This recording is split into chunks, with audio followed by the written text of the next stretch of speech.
everyone, and welcome back to We Talk Cricket. And am I seeing correctly? Is this Cricket World Cup getting shaken up and taken by storm? Another win for Afghanistan, moving them up to 5th place in the table. 5th place.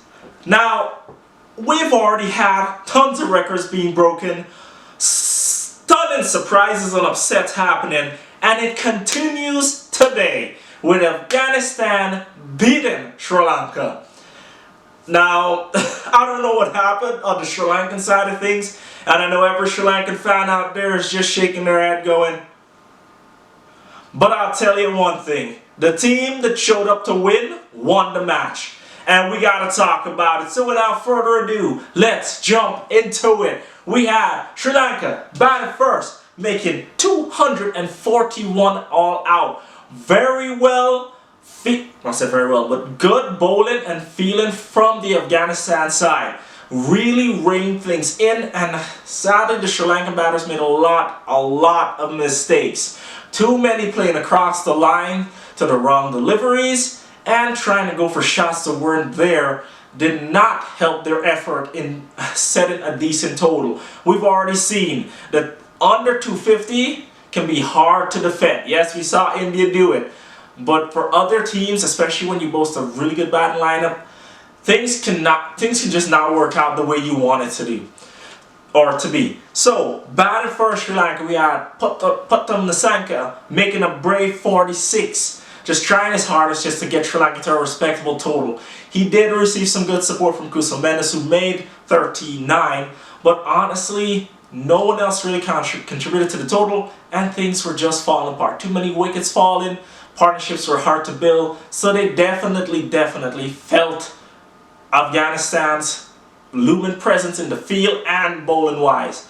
Bowling for Afghanistan, we had Fazal Haq Fahurki picking up 4 for 34. Hopefully I didn't mess up your name there. Forgive me if I did. But definitely really good bowling. And a lot of those wickets came from the Sri Lankan batters making their mistakes. But still, at the end of the day, he still got 4 wickets. Afghanistan came out to bat, and in the most comfortable fashion I've seen them since the Asia Cup when they were cruising and then totally lost it there at the end versus Sri Lanka. They got to their target with just 3 wickets down. 242 for 3.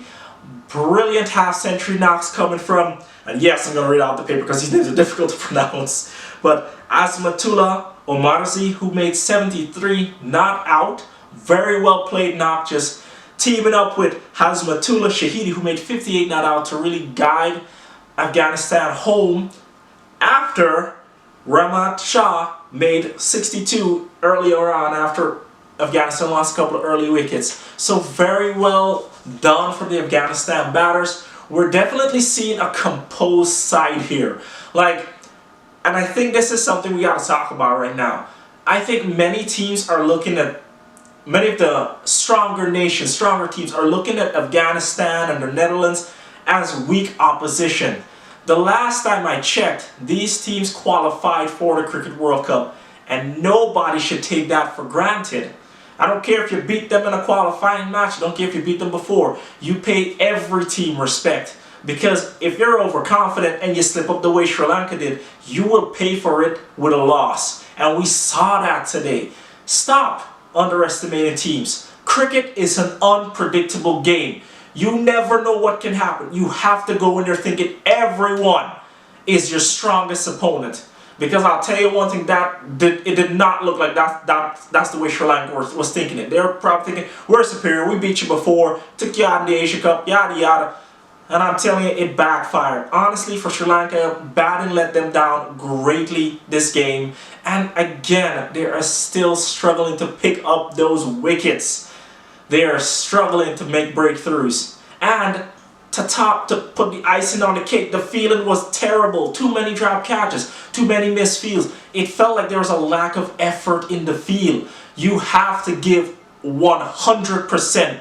Give 110, I don't care. Give it your all, even if you lose the match. It did not look like the Sri Lanka I knew or I know out there in the field today. Now Afghanistan came to play and Afghanistan won because they put effort, dedication, they put it all out on the line. The passion was there. They batted like they wanted to win. They fielded like they wanted to win. They bowled like they wanted to win. And that at the end of the day was the difference maker between these two sides. So, as always, let me know in the comments below going forward what do you think is going to happen now. Do you think Afghanistan has the chance of making the semi-finals of this Cricket World Cup? And do you think Sri Lanka will bounce back or like England bounce out? Because you know we're going to have to talk about it. We're us everyone, but right here on We Talk Cricket. And I'll catch you next time so we can talk some more. Later. Every time you feel this way, remind yourself to